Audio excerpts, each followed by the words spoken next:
Bem-vindos a mais um Pode Ir Longe, o podcast da longevidade. Dar conta é bom, mas ir longe é o que transforma. E hoje eu tenho aqui uma convidada super bacana, que é uma jornalista, especialista em moda, que é a Natália Dornelas. Ela vai contar um pouquinho pra gente da trajetória dela, e eu queria saber até como é que ela veio parar nesse ramo da longevidade. Ela tem um trabalho muito bacana, muito bonito de conscientização sobre o envelhecimento e de uma forma de quebrar preconceitos mesmo, de quebrar tabus. Ela vai falar tudo sobre um programa que ela tem, um projeto que chama Avosidade, que até está em transição de nome. Mas super bem-vinda. Obrigada, querida. Obrigada pela tua presença aqui com a gente. E eu quero saber dessa história. Me conta, como é que começou tudo? Por que você acabou embarcando nessa área de falar de longevidade? Assim, parecia que estava tudo estabelecido, né? Trabalhava com moda já há muito tempo, como editora, como colunista, né? Trabalhei aqui em São Paulo, já tinha em Minas um projeto bastante robusto, digamos assim, né? E meu pai, que morava no interior, eu morava na capital, né, em Belo Horizonte, meu pai morava no interior de Minas, viúvo, e começou a demandar nossa atenção, a minha e do meu irmão. Eu, como a mulher solteira, e a mulher, né, que a gente sabe que é a mulher quem cuida, e eu me prontifiquei imediatamente a entender o que estava acontecendo e vi que ele estava sem um diagnóstico, sabe? Essas doenças degenerativas, muitas vezes é difícil você chegar num diagnóstico, né, correto e tal.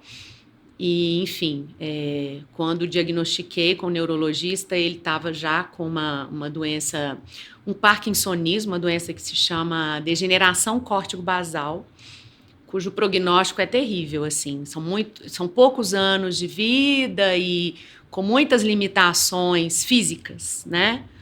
E eu entendi que eu tinha que realmente fazer uma transformação ali naquela história, porque ele estava morando no interior de Minas, sem cuidado especializado, né? O cuidado especializado, ele é muito importante, ele pode prolongar o tempo de vida, né? Então, ele não tinha cuidador profissional, fisioterapeuta causava dor, e eu falava, gente, fisioterapeuta que causa dor o tempo inteiro, tem alguma coisa errada aí, não tá muito bom isso, né? Enfim. E aí eu tive que intervir e trouxe ele para a capital, né, para BH.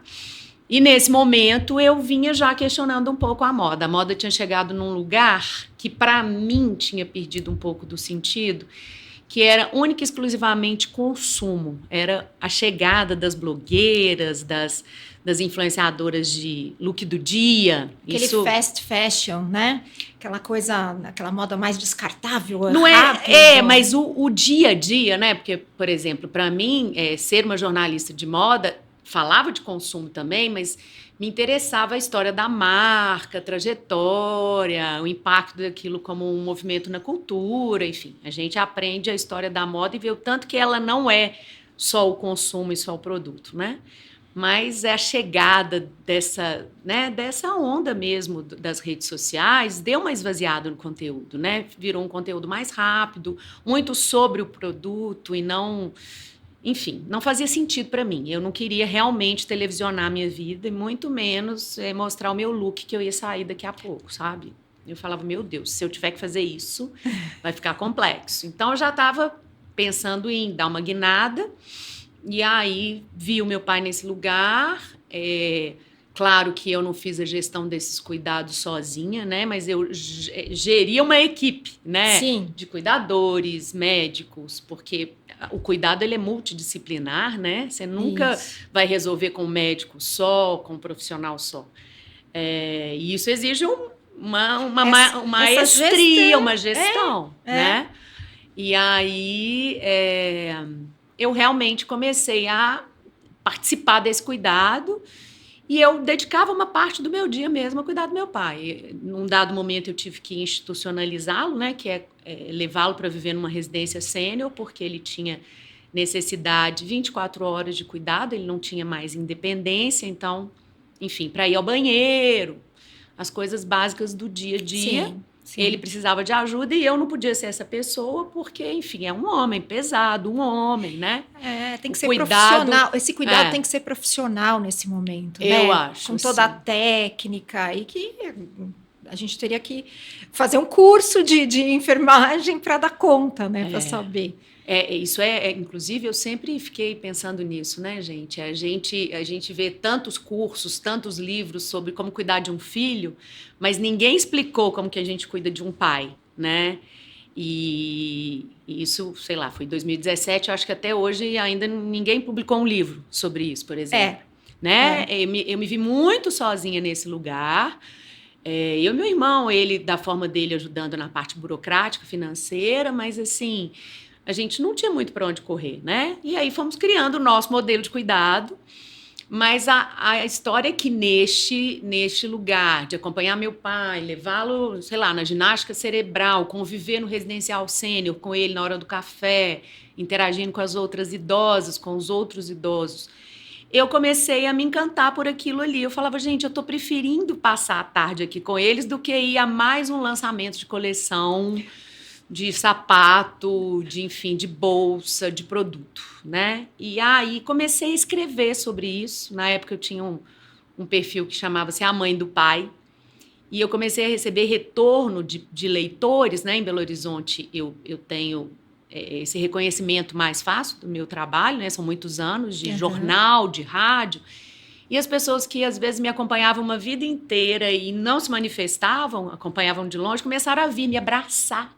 Falava, Natália, eu estou vivendo essa mesma coisa, estou cuidando da minha sogra, sei lá, estou cuidando de alguém. E me abraçava e falava, obrigada por você estar contando o que está acontecendo aí, né? E aí eu falei, gente, olha que legal, você pode... É muito mais gostoso isso, esse abraço, esse contato, fazer um trabalho que, de repente, ajude mesmo, né, as pessoas. Acho que é mais humano, né? Esse contato humano mesmo, Sim, né? eu falei, olha, que legal.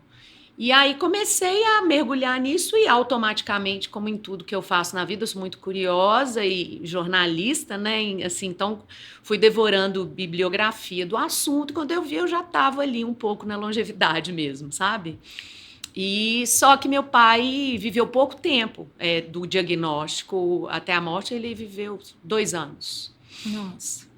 Mas assim, eu entendo que ele foi descansar porque ele foi poupado de um fim de vida muito difícil, Sim. né? De total, ele ficaria completamente sem movimento, a cabeça estava super funcionando e ele estava ficando muito triste de se ver nesse lugar, né? Eu acho que Você esse imagina, tipo de doença, diferente até de uma demência, do Alzheimer, que a pessoa tem se consciência, meio que se vê presa naquele corpo que não responde e a cabeça tá assim, né? Eu tive uma tia que na época não se diagnosticou, não era muito antigamente, mas que provavelmente era ela, né? Era esclerose lateral amiotrófica. E aí era isso. Você via que ela estava lúcida, mas foi perdendo tudo, todos os movimentos, a capacidade às vezes fica só os olhos, né? Era muito triste isso, né? Então, meio que você está aprisionada num cocum, né? Sim, exatamente. E ele era, meu pai, assim como eu, muito bem-humorado. Eu sou de uma família que sempre recorreu ao humor para poder lidar com as agruras, né? Isso é maravilhoso. Até pode dar umas dicas aí, ensinar o povo. Nossa, meu pai, é a melhor assim, forma. Nossa, tem um caso dele que eu adoro contar, que a gente... ele foi ao dentista com a cuidadora, eu não estava presente. Eu só fui a motorista dessa jornada aí. E parece que quando ele foi ao banheiro na sala de espera e ela não amarrou bem a calça. Ele estava com uma calça dessas Adidas, com amarração e elástico, sabe? E ele usava fralda, naturalmente, ali naquele quadro, né? E aí eu sei que na hora que o dentista chamou e ele levantou-se, a calça caiu literalmente. E ele era um senhor, assim, divertido, mas a primeira impressão era de muita seriedade, porque ele tinha uma imagem daquele senhor sério. Só quem conhecia, que tinha oportunidade de conviver, que percebia o tanto que tinha humor naquilo ali, o tanto que ele era interessante. E aí eu sei que a cuidadora, depois me contando, né? Ela falou, Natália, você não acredita. Eu virei e falei, nossa, só me desculpa, pelo amor de Deus. Ela queria, né? Coitada, e ela era uma menina de 20 e poucos anos, uma cuidadora muito jovem, mas muito dedicada. E aí ele virou para ela e falou assim, minha filha, não preocupa não, um dia a calça cai. Você imagina, com todo mundo olhando, ele que foi um cara sério a vida inteira, todo certinho, entender naquele momento que ele tinha que levar isso dessa forma. Tinha que se desprender um pouco mais completamente. De algumas coisas. Ah, não, minha filha, um dia a calça cai, tá tudo bacana. certo, né? E aí eram várias historinhas como essa, sabe? E aí a gente ia vendo mesmo, que era uma maneira de encarar, né? A gente podia sentar e chorar diante de um prognóstico terrível, a gente não. Né? A gente se divertia, ele às vezes no meio de uma tarde eu falava, pai, vamos ao cinema? Aí pegava o cuidador e íamos para o cinema. Então eu realmente, eu meio que tirei férias daquele trabalho que já não estava também me fazendo feliz, porque para mim tem que fazer sentido, tem que ressoar aqui. Uhum. E realizava os desejos dele. Assim, às isso vezes. É muito bonito, né? Muito bacana, porque a gente sente que não é dever cumprido, mas eu acho que eu tive a oportunidade de fazer parecido com a minha mãe.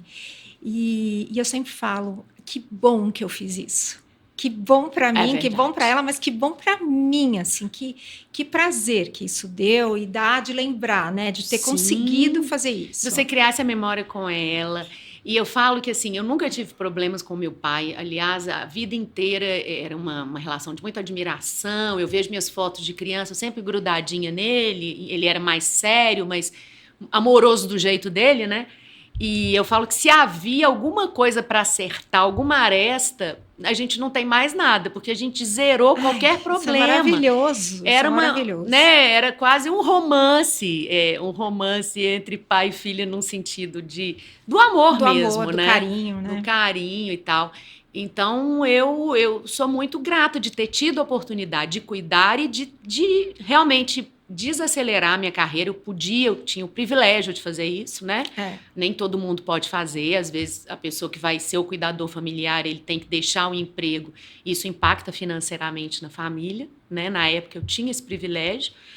E eu sou muito grata. E eu me lembro que algumas pessoas chegavam para mim assim, coitada, né? Porque é a impressão que se tem, ela está carregando um fardo.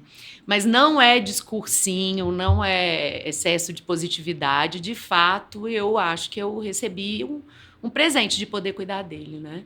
Porque aí isso transformou tudo, né? Eu vinha ali pensando, nossa, será que eu vou realmente ter que fazer o look do dia? Partir para esse lugar? Dancinha do TikTok. Ai, nossa. Aí eu falei, não, existe um outro universo que faz sentido. E, enfim... E aí foi acontecendo, e logo em seguida veio pandemia. Na pandemia, eu sempre gestando projetos, criei um projeto que eram lives com mulheres 80+, que estavam aí nos cantões do Brasil isoladas das famílias, porque foi necessário isolar-se, né? E era muito interessante, porque as próprias famílias mandavam. Às vezes um neto falava, olha, eu moro em São Luís, mas eu tenho uma avó que mora no interior. Ela é muito interessante, tem uma história de vida incrível. Você quer fazer uma live com ela? Eu peço pro meu tio, e o meu tio... Aí foi conectar assim, lá, ajeitar tinha, tudo. Nossa, muito tio, muito neto, o Brasil inteiro ajudando, assim, a gente conseguir conectar. E aí foi lindo, porque eu falei, gente, conversar com essas pessoas é tudo que eu quero fazer na vida, né? É muito bacana, né? E acho que aí você tocou num ponto importante, que é da gente trazer para o nosso público isso, né? De que resgatar isso, de que os idosos, eles têm uma bagagem, né, tão maravilhosa para contar para a gente, se a gente tiver a paciência de sentar um pouquinho nesse mundo exercer a escuta, né? Tão maluco que a gente vive, todo mundo correndo, ninguém tem esse tempo para...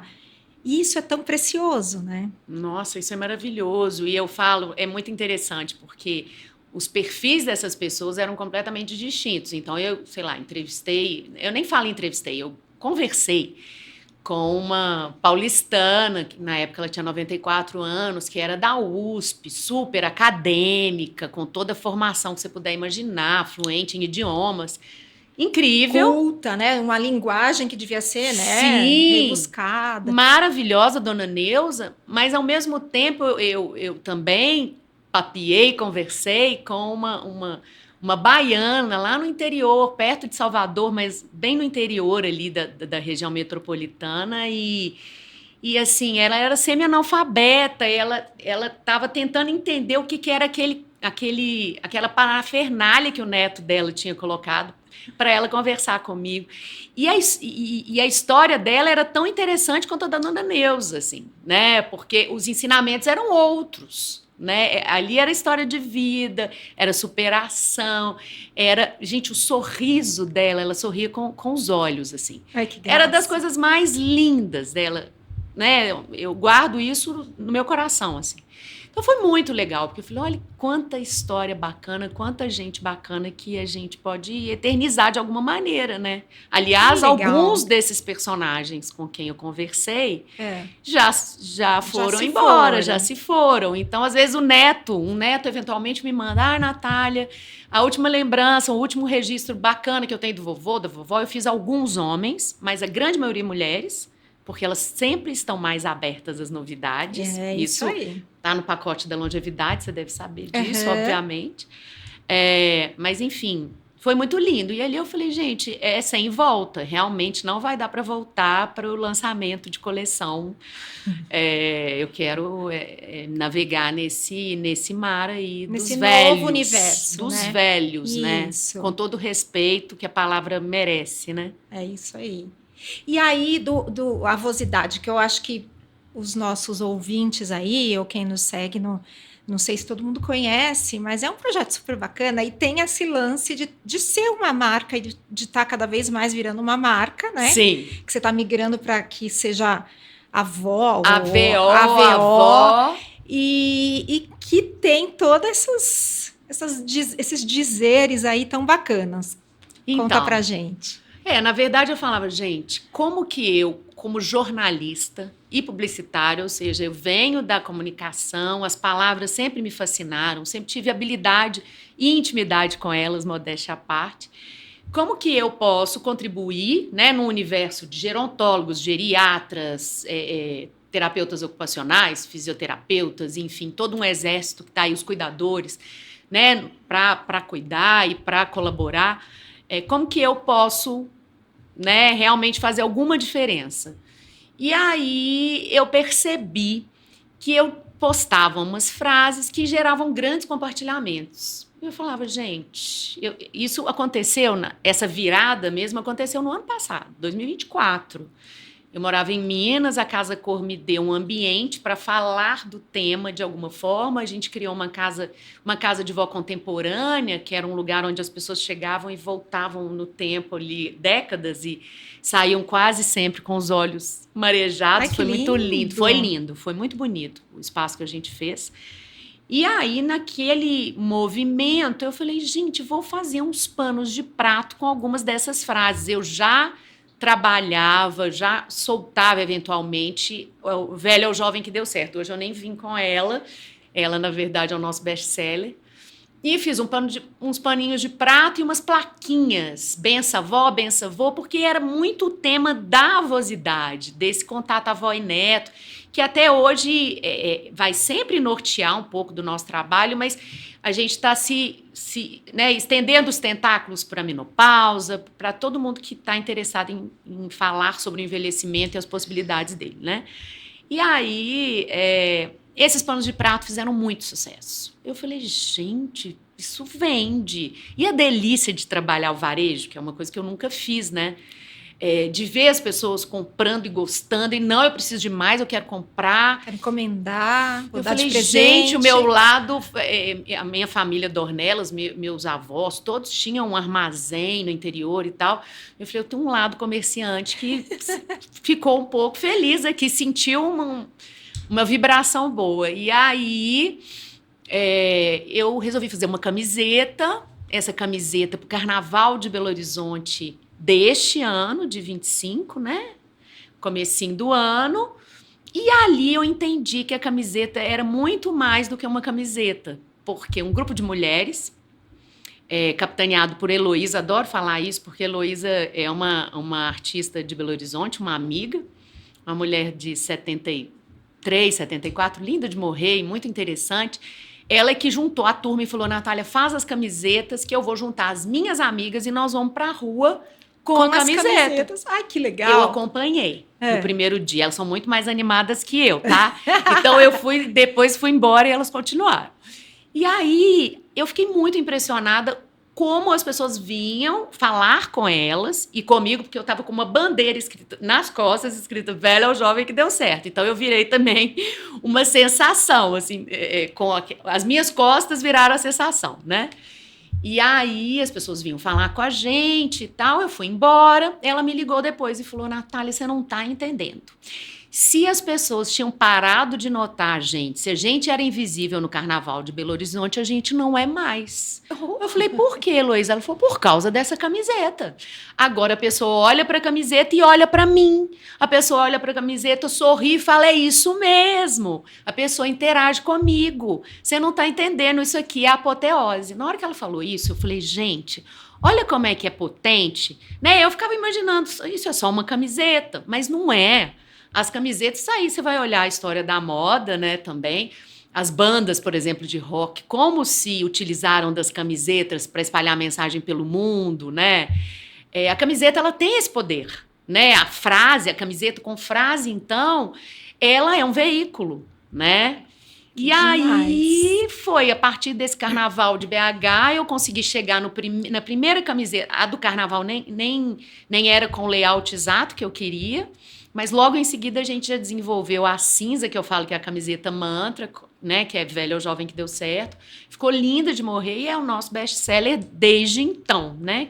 Não temos nenhum ano do movimento com esse braço de varejo, de lojinha, né? Tudo muito novo. Que demais! E quem sabe nesse próximo carnaval já vai estar mais espalhado ainda, né? Se nesse primeiro já foi assim, tem que espalhar mais. Já teve gente legal. falando, aqui em São Paulo, vamos tentar fazer também com as camisetas. Eu falo, olha, onde der para espalhar a palavra, né? Se for cartaz, se for bandeira, camiseta, onde as pessoas possam ler e serem impactadas mesmo, porque é muito curioso quando uma pessoa que não está na bolha da longevidade lê essa frase, ela, no primeiro momento, ela dá uma raciocinada, velho, jovem, que Deus. Aí depois ela sorri. Então é muito curioso você observar a reação das pessoas diante das camisetas e das frases. Eu acho que é impactante, porque não é só o falar, né? Porque a gente pode falar isso para os jovens e tal, e isso passa assim. Agora, na hora que ele olha e vê, uau, que é mesmo, né? Eu acho que tangibiliza essa coisa que a gente tem tentado falar. Exato. E que é isso também, né? Essa camiseta não é só para as pessoas 60 mais, né? Ela é para qualquer um.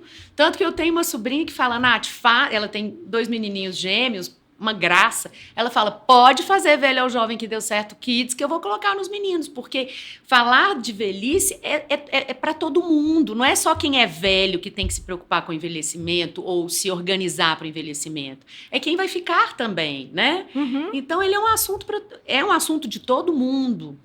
E você ainda vê o etarismo? Como é que você olha isso? Nossa, né? claro. Lógico, né?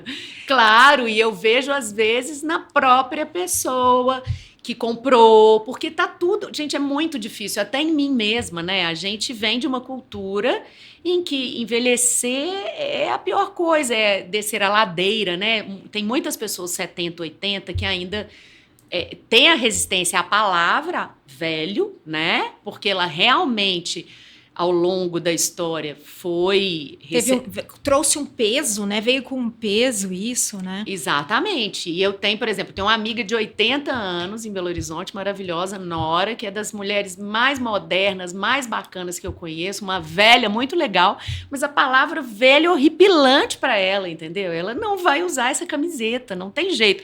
Agora eu fiz grisalha em Musa, talvez ela aceite. Mas é isso, e eu entendo, né, que ela passou 80 anos vendo e ouvindo e sendo xingada de velha, então realmente para ela, de repente fazer as pazes com essa palavra é complexo, mas eu continuo aqui no meu ativismo, né? E eu acho que é uma tarefa nossa. Sim. Nossa, né? mesmo, da nossa geração para frente, porque o Brasil está aprendendo, agora está caindo a ficha de que o Brasil está envelhecendo, que sempre foi o país do futuro, o país do jovem. Não, aliás, tem Renato Russo, né, que eternizou isso, né? O Brasil é o país do futuro. Pois é, a gente está E é esperando. difícil a gente. Nossa, nem fala. E é difícil a gente realmente. Você tem que, às vezes, precisa de alguns minutos para você provar que a pirâmide. O bom é que, demograficamente, isso está sendo ilustrado, né? As pessoas estão vendo isso em outras áreas, né? Na escola, a pirâmide inverteu, as pessoas têm menos filhos. Então, automaticamente, eu acho que em algum momento as pessoas vão entender que, de fato, sim, o Brasil é um país que envelhece. A passos largos, muito mais rápido. Eu acho que a gente envelheceu em 25 anos do que a França envelheceu em 70. É isso aí, isso mesmo. E os números são esses, né? E isso é um privilégio, né? É claro que a gente vai ter impactos na Previdência. Eu não sou uma pessoa que sabe falar de economia, não é o meu olhar. Eu sei que tem um impacto social, mas tem muita oportunidade também, Sim. né? E é isso que a gente busca falar aqui no nosso trabalho, porque gente para reclamar do envelhecimento e perpetuar os preconceitos, tem muitas, né? Tem muitas pessoas por aí. E a gente está aqui no pró-idade, né? Eu falo bastante, né, sobre o envelhecimento ativo, né, a importância dos estímulos, né, de principalmente 4 pilares. Né, o físico, o social, o cognitivo, né, e o aprendizado, que também tem a ver com o cognitivo, mas é que a gente está aberto para aprender sempre. Ao longo da vida. Ao longo da vida, até o final da vida. Né? E tudo isso é muito novo. Mas mesmo assim, falando essas coisas tão positivas, a gente sabe que tem um lado que não é tão positivo da velhice, né, que é difícil, Sim. que muita gente... envelhece mal, até pelas escolhas que fez na vida, né? E pelas condições que a gente tem num país completamente desigual, Exatamente, né? Isso aí. Que é um país, falando de São Paulo, né? Eu não sei se eu estou precisa nos números, mas vou falar a média mais ou menos, mas em que uma pessoa no Jardim Paulistano vive 20 anos mais do que uma pessoa que vive numa comunidade como na periferia, Paraisópolis, enfim.